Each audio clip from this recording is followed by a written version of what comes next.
Shrimad home remedies में आपका स्वागत है। और हम आपको बताएंगे त्रिदेवी का रहस्य। त्रिदेवी मतलब माँ पार्वती, माँ लक्ष्मी और माँ सरस्वती। बहुत कॉन्फ्यूजन है लोगों को। माँ सरस्वती, माँ लक्ष्मी और माँ पार्वती जी ये त्रिदेव की पत्नियां हैं। इनकी कथा के बारे में लोगों में बहुत भ्रम है। आज हम इसी भ्रम को दूर करने का प्रयास करेंगे। पहले तो बातें हैं माँ अंबिके पे। ब्रह्मा, विष्णु और महेश को ही सर्वोत्तम और स्वयंभू माना जाता है। क्या ब्रह्मा जी, विष्णु जी और हम सबके आराध्य महादेव जी का कोई पिता नहीं है? वेदों में लिखा है कि जो जन्मा या प्रकट है वो ईश्वर नहीं हो सकता है। ईश्वर जन्मा है, अप्रकट है और निराकार है। शिव पुराण के अनुसार उस अविनाशी परब्रह्म, परब्रह्म मतलब काल, उस अविनाशी परब्रह्म ने कुछ काल के बाद द्वित्व की इच्छा प्रकट की। उसके भीतर एक से अनेक होने का संकल्प उदित हुआ। तब उस निराकार परमात्मा ने अपनी लीला शक्ति से आकार की कल्पना की, जो मूर्ति रहित परम ब्रह्म है। परम ब्रह्म अर्थात एकाक्षर ब्रह्म, परम अक्षर ब्रह्म, वह परम ब्रह्म भगवान सदाशिव है। एकांकी रहकर स्वेच्छा से सभी ओर विहार करने वाले उस सदाशिव ने अपने विग्रह, विग्रह मतलब शरीर, ने अपने विग्रह से शक्ति की सृष्टि की, जो उनके अपने श्रीअंग से कभी कोई अलग होने वाली नहीं थी। सदाशिव के उस पराशक्ति को प्रधान प्रकृति, गुणवती माया, बुद्धि तत्व की जननी तथा विकार रहित बताया गया है। वह शक्ति अंबिका, अंबिका मतलब पार्वती या सती नहीं, वह शक्ति अंबिका कही गई है। उसको प्रकृति, सर्वेश्वरी, त्रिदेव जननी मतलब ब्रह्मा विष्णु महेश की माता, त्रिदेव जननी, नित्या और मूल कारण भी कहते हैं। सदाशिव द्वारा प्रकट की गई उस शक्ति की 8 भुजाएं हैं। पराशक्ति जगत जननी वह देवी नाना प्रकार की गतियों से संपन्न है और अनेक प्रकार के अस्त्र और शक्तियां धारण करती है। एकांकिनी होने पर भी वह माया शक्ति संयोग वसात अनेक हो जाती है। उस काल रूप सदाशिव की अर्धांगिनी है, जिसे जगदम्बा जगदम्बा भी कहते हैं। अभी सबसे पहले हम माता सरस्वती का परिचय लेंगे। ब्रह्मा जी के पत्नी का नाम सावित्री देवी है। ब्रह्मा जी ने एक और स्त्री से विवाह किया था, जिसका नाम मां गायत्री है। जाट इतिहास के अनुसार यह गायत्री देवी राजस्थान के पुष्कर की रहने वाली थी, जो वेद ज्ञान में पारंगत होने के कारण विख्यात थी।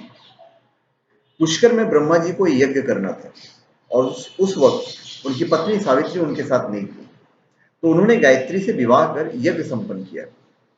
लेकिन बाद में जब सावित्री जी को पता चला तो उन्होंने ब्रह्मा जी को शाप दे दिया था। पुराणों में मां सरस्वती के बारे में भिन्न भिन्न मत मिलते हैं। एक मान्यता के अनुसार सरस्वती तो ब्रह्मा की पत्नी सावित्री की पुत्री थी। दूसरे मत के अनुसार वो ब्रह्मा की मानस पुत्र थी।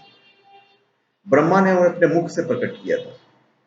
एक अन्य पौराणिक उल्लेख के अनुसार देवी महालक्ष्मी, लक्ष्मी जी नहीं, देवी महालक्ष्मी से जो उनका सत्व प्रधान रूप उत्पन्न हुआ, देवी का वही रूप सरस्वती कहलाया। देवी सरस्वती का वर्ण श्वेत है। ब्रह्मा जी के कई पुत्र और पुत्रियां थी। सरस्वती देवी को शारदा, शतरूपा, वाणी, वाग्देवी, बागेश्वरी और भारती भी कहा जाता है। सरस्वती उत्पत्ति कथा सरस्वती पुराण के अनुसार जो चीज है वो मैं आपको बताता हूँ। हिंदू धर्म के 2 ग्रंथ सरस्वती पुराण और मत्स्य पुराण की सृष्टि के रचयिता ब्रह्मा का अपनी ही बेटी सरस्वती से विवाह करने का प्रसंग है, जिसके फलस्वरूप इस धरती के प्रथम मानव मनु का जन्म हुआ। सरस्वती पुराण के अनुसार सृष्टि की रचना करते समय ब्रह्मा ने सीधे अपने वीर्य से सरस्वती को जन्म दिया था। इसलिए ऐसा कहा जाता है कि सरस्वती की कोई मां नहीं, केवल पिता ब्रह्मा थे। स्वयं ब्रह्मा भी सरस्वती के आकर्षण से खुद को बचाकर नहीं रख पाए और उन्हें अपनी अर्धांगिनी बनाने पर विचार करने लगे। मां सरस्वती ने अपने पिता की इस मनोभावना को भांप कर उनसे बचने के लिए चारों दिशाओं में छिपने का प्रयत्न किया, लेकिन उनका हर प्रयत्न बेकार साबित हुआ। इसलिए विवश होकर उन्हें अपने पिता के साथ विवाह करना पड़ा। ब्रह्मा और सरस्वती करीब 100 वर्षों तक एक जंगल में पति पत्नी की तरह रहे। इन दोनों का एक पुत्र भी हुआ, जिसका नाम रखा गया स्वयंभू मनु। अभी माँ सरस्वती उत्पत्ति कथा मत्स्य पुराण के अनुसार डिफरेंट है थोड़ा सा। मत्स्य पुराण में यह कथा थोड़ी सी भिन्न है। मत्स्य पुराण अनुसार ब्रह्मा के 5 सिर थे। कालांतर में उनका 5वां सिर काल भैरव ने काट दिया था।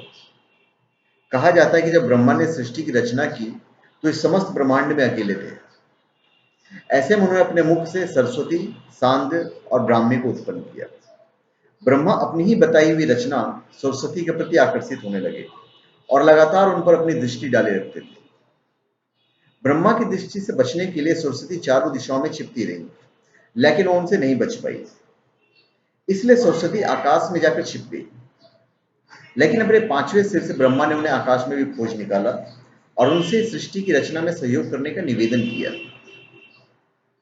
सरस्वती से विवाह करने के पश्चात सर्वप्रथम स्वयंभू मनु को जन्म दिया। ब्रह्मा और सरस्वती की यह संतान मनु को पृथ्वी पर जन्म लेने वाला पहला मानव कहा जाता है। अब हम आते हैं माता लक्ष्मी का परिचय।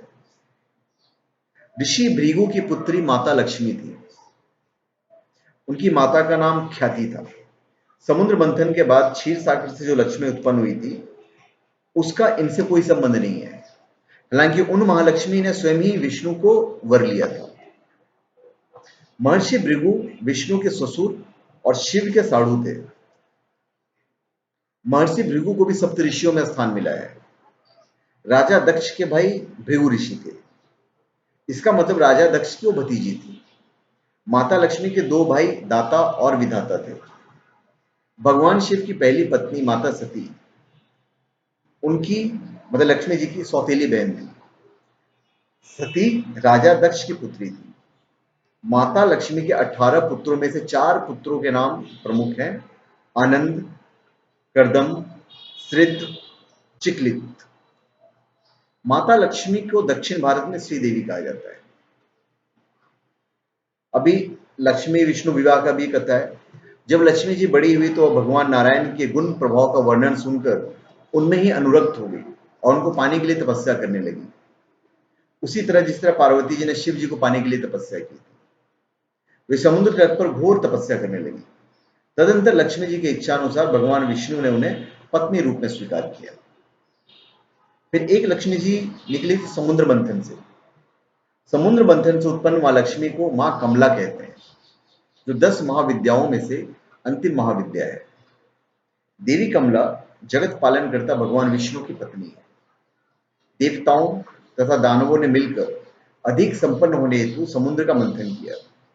समुद्र मंथन से 18 रत्न प्राप्त हुए, जिनमें देवी लक्ष्मी भी थी, जिन्हें भगवान विष्णु को प्रदान किया गया था। उन्होंने देवी का पानी ग्रहण किया। देवी का घनिष्ठ संबंध देवराज इंद्र तथा कुबेर से है।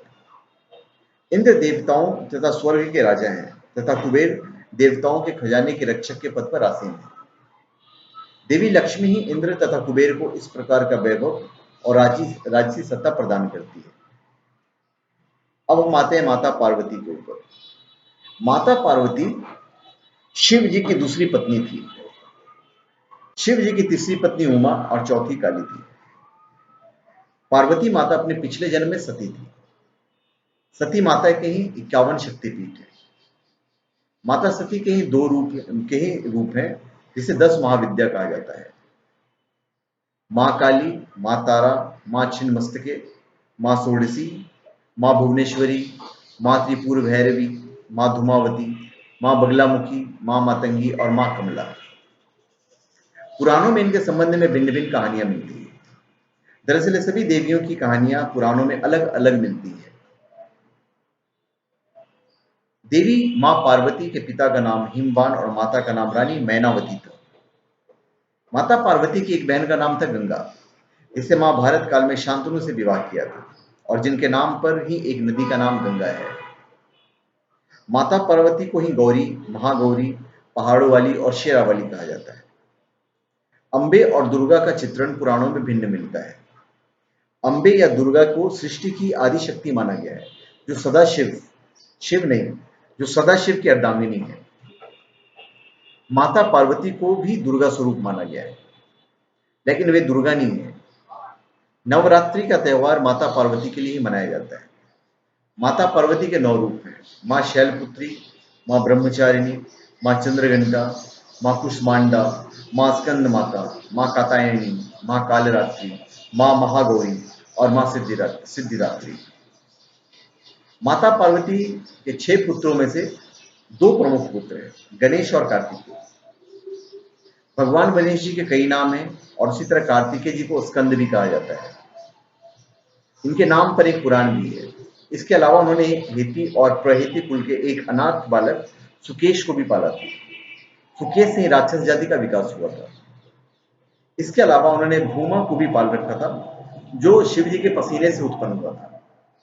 जलंधर और अयप्पा भी शिव जी के पुत्र थे, लेकिन मां पार्वती ने उनका पालन नहीं किया था। माता पार्वती की 2 सहचरियां जया और विजया भी थी। पुराणों अनुसार भगवान शिव की 4 पत्नियां थी। पहली मां सती जी, जिसने यज्ञ में कूदकर अपनी जान दे दी। यही सती दूसरे जन्म में पार्वती बनकर आई, जिनके पुत्र गणेश और कार्तिकेय हैं। फिर शिव की एक तीसरी पत्नी थी, जिन्हें उमा कहा जाता था। देवी उमा को भूमि की देवी भी कहा गया है। उत्तराखंड में इनका एकमात्र मंदिर है। भगवान शिव की चौथी पत्नी मां महाकाली थी। उन्होंने पृथ्वी पर भयानक दानवों का संहार किया था। तो धन्यवाद। आप हमारे चैनल पर सब्सक्राइब करें और अपने कमेंट दीजिए। धन्यवाद।